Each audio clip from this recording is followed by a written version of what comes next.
की भूमि, वीरों की धरती, किसानों की धरती, चौधरी चरण सिंह जी की कर्मभूमि पे आयोजित चौधरी चरण सिंह गौरव समारोह में आदरणीय प्रधानमंत्री जी विराजमान हैं।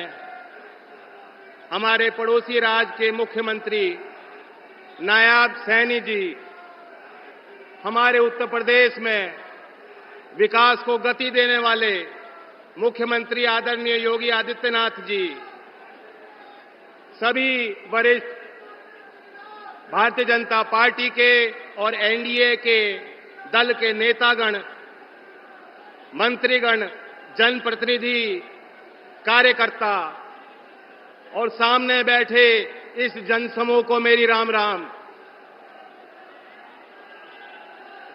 आपने देखा होगा कल एक भव्य समारोह में राष्ट्रपति भवन में महामहिम राष्ट्रपति जी से मैंने भारत रत्न का वो चिन्ह स्वीकार किया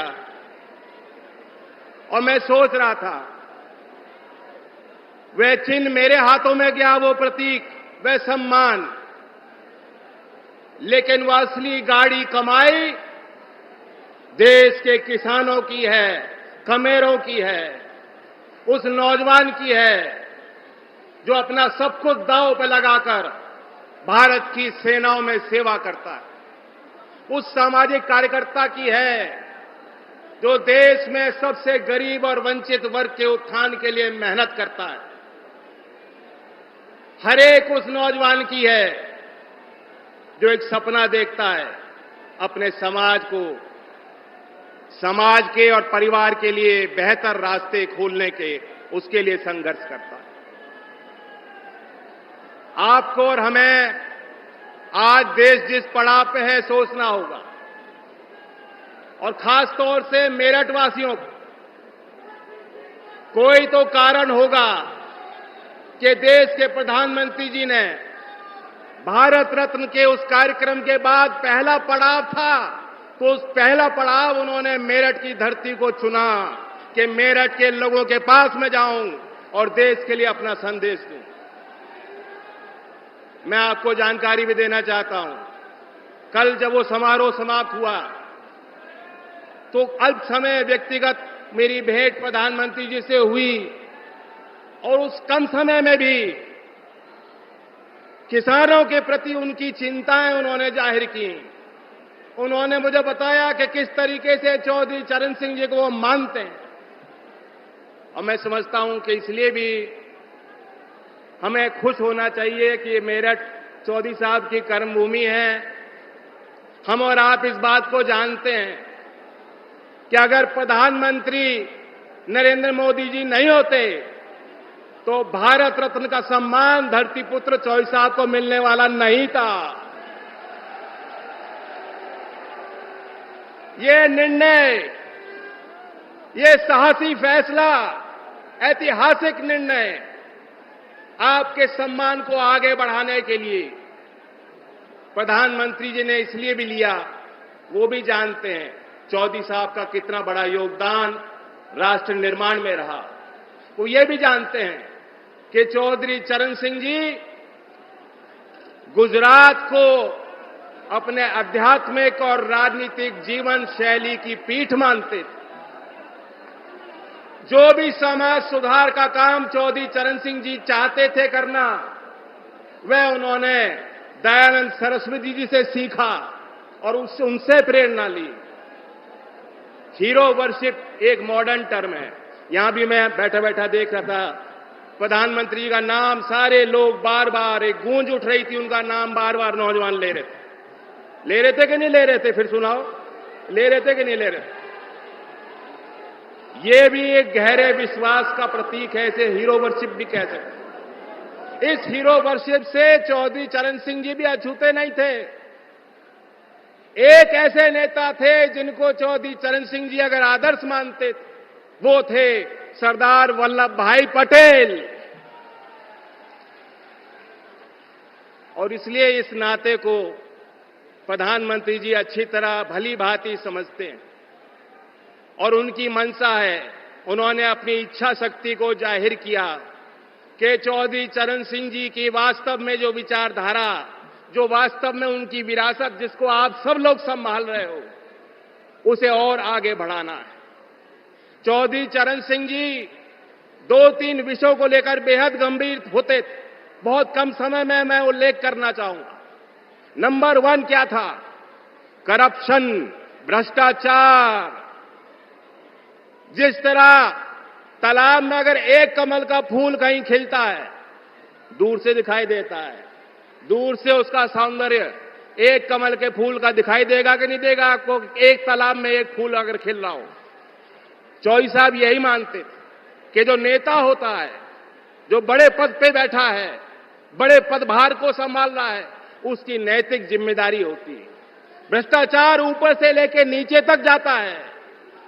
अधिकारी भ्रष्ट हो सकते हैं, कर्मचारी भ्रष्ट हो सकते हैं, लेकिन जिस दिन सर्वोच्च पद पे बैठा व्यक्ति भ्रष्ट हो जाएगा तो कोई उपाय नहीं। एक किस्सा मैं चौधरी साहब का बताना चाहता हूं। हमीरपुर जिले का 13 मार्च 1962 की तारीख, चौधरी चरण सिंह जी गृह मंत्री थे। वहां सर्किट हाउस पे रुके हुए थे।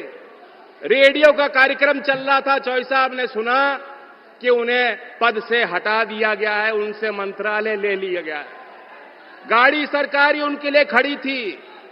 लखनऊ उनको लौटना था। उन्होंने ड्राइवर को कहा, अब मैं सरकारी गाड़ी में नहीं बैठ सकता, इस गाड़ी को वापस आप ले जाइए लखनऊ। ऐसी ईमानदारी चौधरी साहब की थी। और आज हम देखते हैं, गंभीर आरोप के बाद भी जेल की सलाखों के पीछे रहकर भी सत्ता के सुख को लोग भोगना चाहते हैं। तो चौधरी साहब की उस ईमानदारी को याद करते हुए और उसमें जो कड़ियां जुड़ी हैं, हमने देखा है 10 वर्ष में क्या कड़ियां जुड़ी हैं। जो राजीव गांधी जी कहते थे कि 1 रुपए का सरकारी योजना का पैसा धरातल पे कितना पहुंचता है? 15 पैसे पहुंचता है। आज हम देखते हैं केंद्र सरकार कोई निर्णय लेती है, कोई प्राथमिकता बनाती है, कोई योजना बनाती है, कोई निवेश करती है, तो सीधा लाभार्थी के खाते में पैसा जाता है। मैं पूछना चाहता हूं, यही तो चौधरी चरण सिंह जी की ईमानदारी का प्रतीक है।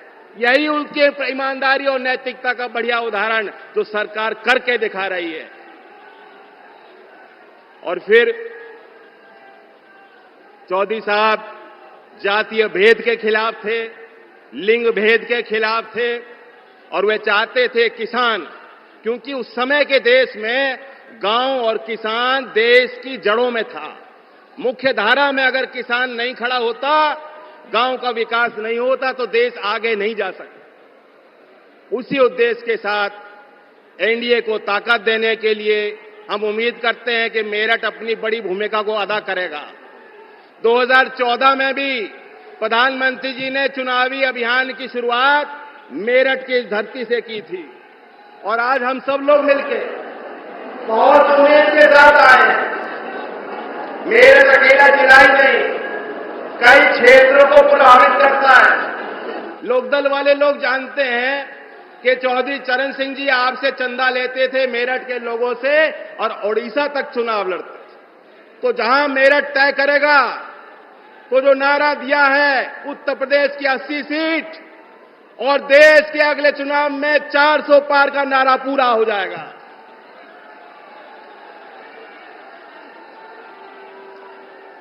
मैं अपनी बात को समाप्त करते हुए कहना चाहता हूं कि वो नेता जो भविष्य को समझते हैं कि भविष्य में क्या होगा और समाज और देश को उसके लिए तैयार करते हैं चुनौतियों के लिए, उनकी बातें हमेशा इतिहास में पन्नों पे दर्ज हो जाती हैं।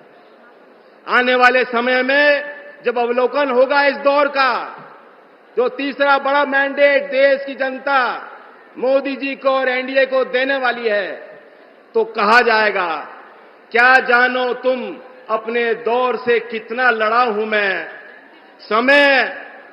समय की भीति पर काल का एक पत्थर सा जड़ा हूं मैं। धन्यवाद। जय हिंद, जय भारत, जय किसान, जय मजदूर।